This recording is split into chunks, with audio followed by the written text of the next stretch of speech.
Assalamualaikum warahmatullahi wabarakatuh. Hamdan wa syukranillah, salatu wa salaman ala khairil bariyah wa ala alihi wa sahbihi wa mawala, amma ba'du. Alhamdulillah, puja serta puji marilah kita panjatkan kepada Ilahi Robbi yang mana telah memberikan kita banyak nikmat dan cobaan. Dengan nikmat kita bisa bersyukur, dengan cobaan kita bisa bersabar. Alhamdulillah, dengan banyaknya nikmat yang telah Allah berikan kepada kami, kepada kita, salah satunya nikmat iman dan nikmat Islam, nikmat sehat walafiat. Alhamdulillah. Tidak ada keberuntungan bagi manusia di dunia maupun di akhirat. Mengapa demikian? Kebutuhan manusia terhadap Islam melebihi kebutuhan makan, minum, dan udara. Mengapa demikian? Karena manusia membutuhkan syariat. Maka dari itu, Islam berada di antara dua gerakan. Yang pertama, gerakan yang menarik kepada perkara yang berguna, dan yang kedua, gerakan yang menolak mara bahaya. Maka sudah dijelaskan dan sudah jelas bahwasannya Islam adalah penerang yang menjelaskan perkara yang bermanfaat dan berbahaya. Maka dengan itu patutlah kita syukuri akan nikmat Allah yang telah berikan kepada kita, khususnya nikmat iman dan nikmat Islam. Apabila Islam dan iman disebut secara bersamaan, maka yang dimaksud Islam adalah amalan-amalan yang tampak dan memiliki 5 rukun. Sedangkan yang dimaksud dengan iman adalah amalan-amalan batin yang memiliki 6 rukun. Iman ada kalanya bertambah dan berkurang, au yazid au yanqus. Maka perlu kita ketahui, bertambahnya iman sehingga imannya sempurna memiliki 3 kriteria. Yang pertama, diyakini dalam hati. Yang kedua, diucapkan dengan lisan. Dan yang ketiga, diamalkan dengan anggota tubuh kita. Dalam hal ini sudah dijelaskan dalam hadis Rasulullah SAW bahwasanya ada 6 rukun yang harus diyakini untuk menjadi seorang Islam yang sempurna dan untuk menjadi seorang hamba yang ihsan nantinya. Ke-6 rukun iman tersebut, yang pertama, beriman kepada Allah Subhanahu wa Ta'ala. Yang kedua, beriman kepada malaikat.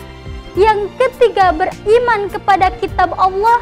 Yang keempat, beriman kepada Rasul Allah. Yang kelima, beriman kepada hari kiamat. Dan yang keenam, beriman kepada qada dan qadar atau ketentuan Allah. Islam adalah suatu sikap penyerahan diri atau kepatuhan, kepasrahan, ketundukan seorang hamba terhadap Tuhannya yang senantiasa menjalankan segala perintahnya dan menjauhi larangannya.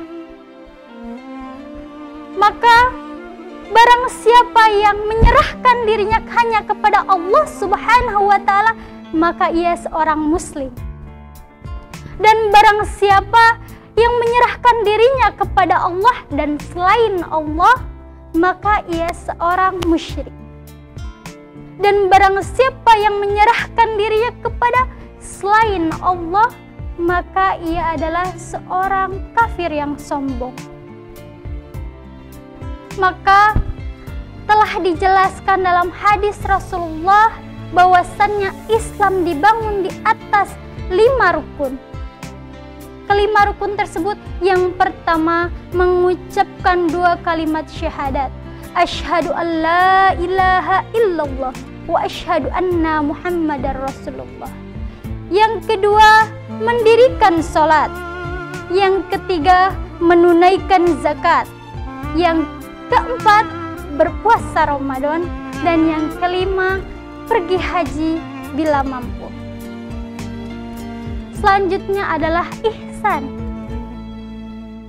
Secara bahasa, asal kata ihsan berasal dari kata hasana yuhsin, yang artinya berbuat baik. Dan menurut masdarnya ihsanan, yang artinya kebaikan. Maka ihsan menurut bahasa adalah puncaknya ibadah dan akhlak yang senantiasa menjadi target seluruh hamba Allah Subhanahu wa Ta'ala.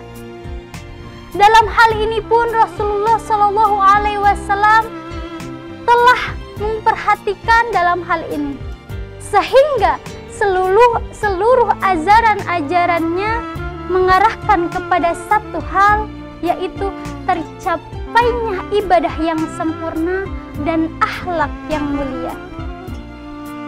Maka perlu kita ketahui bahwasannya keterkaitan antara iman, Islam dan ihsan adalah satu kesatuan yang tidak dapat dipisahkan. Mengapa demikian?